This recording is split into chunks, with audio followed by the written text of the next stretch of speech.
안녕하십니까, 임원일 목사입니다. 이제 지혜서를 마쳤고 아마 이제 이번 강의가 우리가 그동안 쭉 이어져 왔던 구약 성서 개관의 마지막 강의가 될 것 같습니다. 그 성문서 중에 아주 독특한 책인, 그래서 믿는 사람들도 성경에 이런 책이 있나? 또 성경에 이런 책도 있다고 믿지 않는 사람들에게 소개하면 깜짝 놀라는 그러한 책이 바로 뭐냐면 구약 성문서의 마지막에 있는 이 아가서입니다. 오늘 아가서에 대한 이야기를 하고 구약 성서 개관을 마치고자 합니다. 노래들 중에 노래다 라는 이 뜻의 아가서는 남녀의 그 뜨거운 성애, 섹스를 통한 그 희열을 포함한 이 남녀 간의 그 사랑의 감정을 삼감이 없이 아주 솔직하게 표현하는 글입니다. 이런 글이 성경에 있다는 것, 이거 진짜 경건한 그런 얘기는 입에도 내지 않는 성과 관련된 이러한 신앙의 사람들에게는 아주 의아스럽죠. 그럴 만큼 아가서는 서로 사랑하는 남녀의 마음과 그 사랑의 그 절정인 성애도 적나라하게 표현합니다. 그렇지만 이 아가서는 창세기 1장 23절에서 25절 하나님께서 혼자 있는 아담이 안타까워 보이셔서 이브를 아담의 갈비뼈로 만드시고 둘의 첫 결혼식을 주례하시죠. 그러면서 뭐라고 하십니까?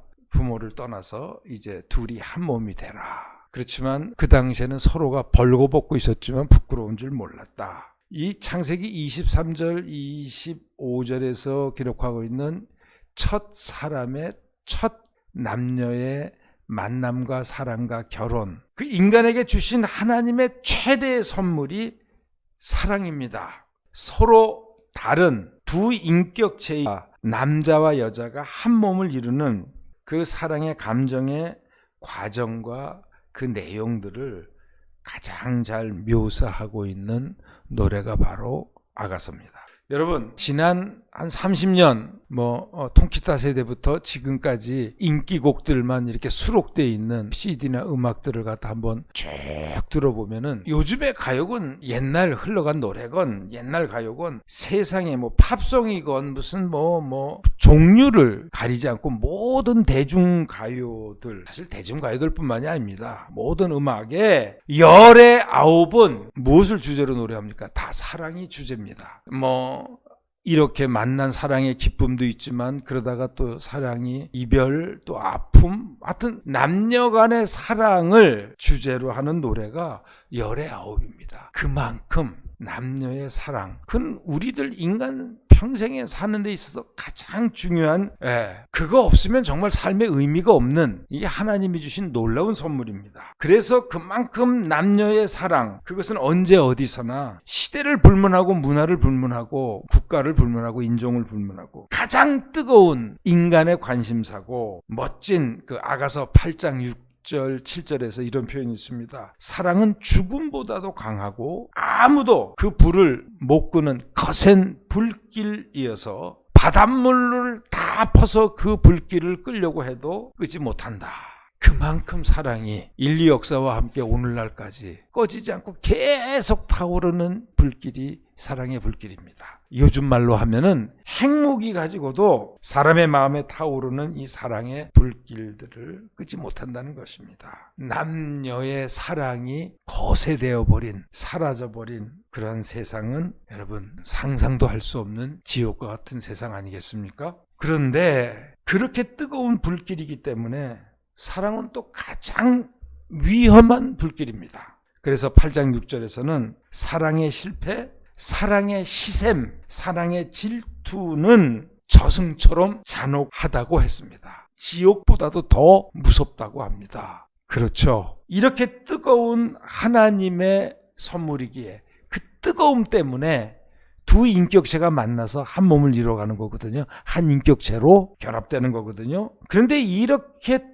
뜨거운 가장 소중한 하나님이 우리 남녀 모든 인간들에게 주신 이 사랑의 선물이 죄가 들어온 타락한 세상에서는 이 사랑의 감정은 언제나 사탄의 집중 공격의 목표가 됩니다. 그래서 하나님의 창조 질서 중에서 가장 왜곡되고 타락한 질서가 바로 이 섹스, 성애로서 인간에게 가장 큰 상처를 주는 것이 되었습니다. 인간에게 가장 큰 선물인 이 선물이 인간이 인간을 서로에게 상처 주는 도구가 되었다는 겁니다.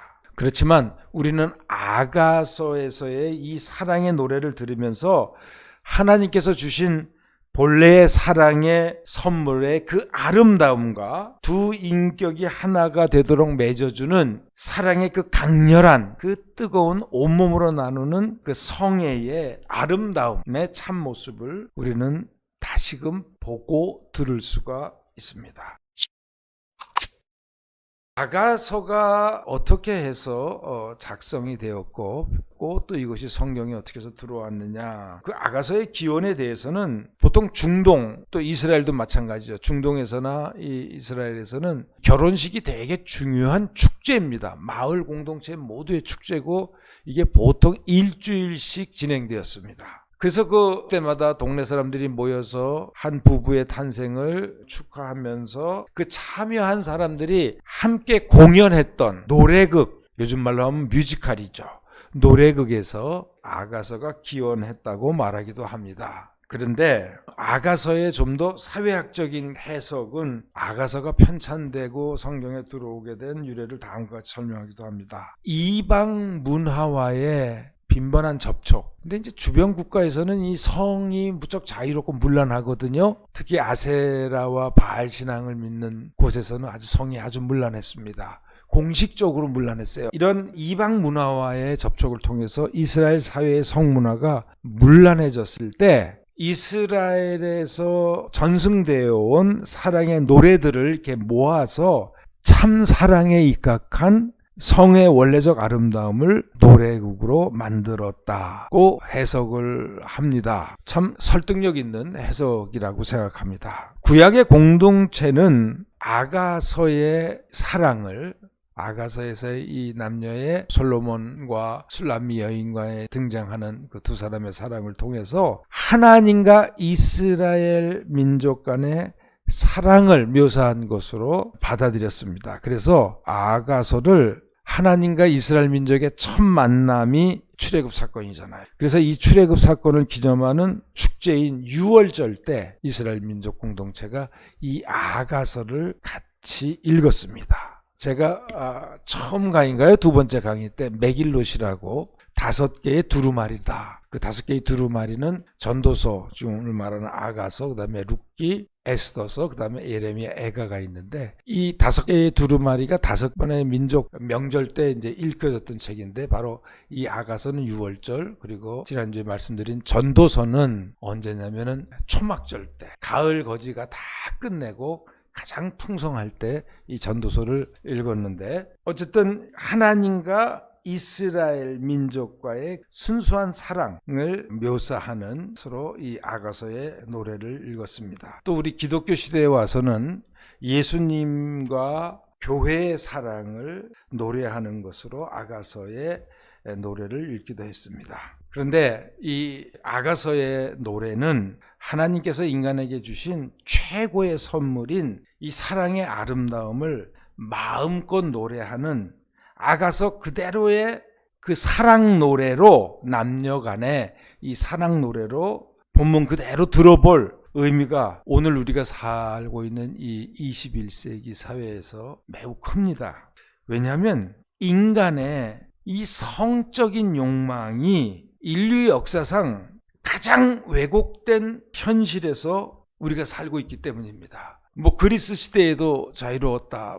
그 고대 이스라엘의 인근 나라들에도 성적인 문란했다. 로마 시대 때는 더했다. 많지만 사실 21세기에 오늘날처럼 성적으로 왜곡된 적은 없었던 것 같습니다. 그렇기 때문에 아가서의 그 순수한 원형의 그 사랑 노래를 오늘 우리가 다시 들어볼 필요성이 어느 때보다 큽니다. 인간의 성애에 대한 욕망이 도대체 원래는 어디에서 왔고 어디에 기초하는가를 다시금 묻고 생각하기에 정말 좋은 책입니다. 뭐 요즘에는 동성연애를 넘어서 온갖 성소수자라는 다양한 왜곡된 현실, 여러분 그것의 궁극적인 목표는 하나님의 창조 질서의 인간관계의 가장 기초적인 이 남녀의 사랑의 이 질서 자체가 무너지는 겁니다. 이 성질서가 무너지면 그 다음에 뭐예요? 가족 질서가 무너지게 되고 정말 이상한 사회가 됩니다. 하나님의 창조의 질서 안에서 하나님의 은혜의 선물로 나누는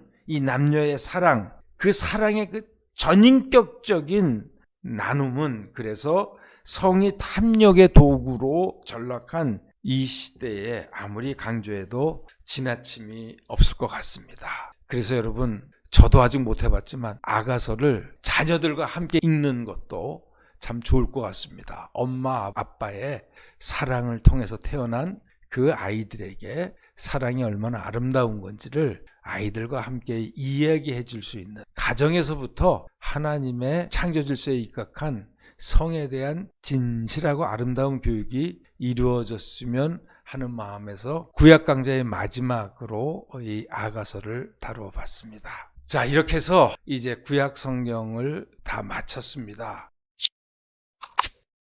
여러분도 아시다시피 우리 교회가 2021년에 들어와서 코로나 시대와 함께 하여튼 이 한 번도 경험해보지 못한 이 시대를 맞으면서 이제 디지털 목회라는 것을 처음 시도했고, 그 첫 시도가 바로 이 구약 성서 강좌였습니다. 평소에 제가 사진도 찍기 싫어합니다. 그런 제가 이 카메라 앞에 앉아가지고 이렇게 강의하리라고는 제 자신도 상상해보지 못했던 처음 가는 길이었는데 이렇게 시도는 했습니다. 참 여러 가지로 부족한데 여러분, 긴 구약 강좌를 끝까지 함께 해주셔서 정말 감사합니다. 이제 다음에는 잠시 쉬었다가 이제 신약 성서 개관을 이 디지털 목회의 두 번째 강좌로 해서 여러분을 찾아뵙도록 하겠습니다. 근데 여러분, 다시 한번 말씀드립니다. 성경은 내가 직접 읽지 않으면은 아무리 좋은 강의, 뭐 제가 절대 좋은 강의는 아니지만 하나님과의 만남이 이루어지지 않습니다. 그래서 구약 성서 개관 또 다음에 신약 성서 개관은 다른 게 아닙니다. 여러분들이 성서를 통해서 하나님을 만나는데 조금이라도 편하게 만나시도록 계단 역할을 해주는 거지, 이 계단을 올라와서 직접 문을 열고 들어가서 하나님의 말씀을 통해서 하나님을 만나는 것은 여러분들이 하셔야 됩니다. 그리고 정말 어느 때보다도 하나님의 말씀으로 다시 우리가 돌아가야 될 절박한 때가 지금 코로나를 통해서 전 세계가 휘청거리고 있는 이 시대에 다시 한번 깨닫는 진리입니다. 하나님 말씀으로 돌아가야 합니다. 지금 세상에 길이 안 보입니다. 제가 2주일 전에 마이크 샌들이라는 정의란 무엇인가를 써서 아주 센세이셔널한 서정가의 인기를 다 문제점을 제시했던 그 하버드대 정치 철학자가 아주 획기적인 책을 냈습니다. 우리나라 책은 공평하다는 착각이라는 뭐 이렇게 번역이 된 것 같아요. 근데 그 원문은 뭐냐면 The Tyranny of the Merit인데, 이 메리트라는 건 뭐냐면 능력주의입니다. 뭐 좀 더 쉽게 말하면 학벌주의입니다. 그 학벌주의, 능력주의의 tyranny, 독재, 억압, 폭력 뭐 이런 뜻인데, 지금 미국 사회가 비단 미국 사회만 아니라 소위 선진국을 자처했던 백인, 유럽 사회를 막는 이 세계 질서를 이끌어왔던 사회가 완전히 지금 절망에 빠지고 데드록에 빠졌는데, 그게 뭐냐면 지난 40, 50년 동안 레이건 대처를 통해서 시작됐던 신자유주의가 몰고 온 지난 반세기의 역사가 인간을 이제는 돌파구가 없는 절벽 앞으로 이끌어왔다. 저는 그 책을 끝까지 읽으면서 계속 서구 사회의 석학들의 그 절망의 신음소리를 듣게 됩니다. 자세한 책의 내용은 여러분들이 읽어보시면 알겠지만, 신자유주의, 결국 그것은 백인 사회의 분열을 일으켰고, 그 분열을 노리고서 튀어나온 인물이 이제 트럼프였는데, 이제 그런 것을 경제 사회학적으로 다양하게 분석을 하면서 이 능력주의가 결국은 거기서 실패한 자들에게 모욕감을 주고, 그 모욕감이 이제는 분노로 표출된다는 거죠. 이 기성사회의 소수, 이 사회의 주도권을 쥐고 있는 그들을 향한 분노로 표시되는데, 이제 그것이 꽤 갈등으로 나타나기도 하지만, 그 프랑스에서는 그 옐로우 자켓 그 사람들의 폭동과 데모가 있잖아요. 그게 다 바로 루저들의 분노가, 모욕감이 사회적인 폭력으로 드러난다. 그러면서 어떻게 해야 되느냐. 그래서 이런저런 방향을 제시하지만 그거는 그저 현실 불가능한 겁니다. 그래서 저는 그 책을 읽으면서 이 양식 있는 석학들의 21세기의 절망을 보았고, 거기서 신음하는 소리를 보았고, 저는 오히려 웃었습니다. 이제야 사람들이 다시 하나님 말씀으로 돌아올 때가 되었다. 길이 없는 거예요. 21세기에 그 선진국가들이 갈 길이 안 보이는 겁니다. 바로 마음껏 교만했고, 마음껏 부유했고, 마음껏 착취했고, 그러한 자들의 결국은 이제 거기서 아이비리그 대학들, 동부에 있는 그 명문 사립대들이죠. 거기에 들어가기 위해서 지금 입시의 이 광풍이 미국 사회에서는 어떻게 불고 있고, 또 그게 나온 사람들의 현실, 놀라운 게 여러분, 똑똑한 미국의 엘리트들의 70%가 마약 없이는 못 산다는 겁니다. 그래서 그 안에서부터 붕괴되고 있는 성공한 자든 또 실패한 자든. 그래서 이젠 제발 우리나라하고 뭐 다를 게 하나도 없어요. 우리도 지금 이 교육 열풍이라 하지만 입시의 열풍이고 학벌주의고, 그것이 마치 인생의 성공을 보장하는 것처럼 아니죠. 그래서 하나님 말씀으로 다시 돌아와야 합니다. 여러분, 이제 이렇게 해서 구약성서 강의를 마치면서 어느 때보다도 하나님 말씀에 목마른 때임을 잊지 마시기 바랍니다. 감사합니다, 여러분.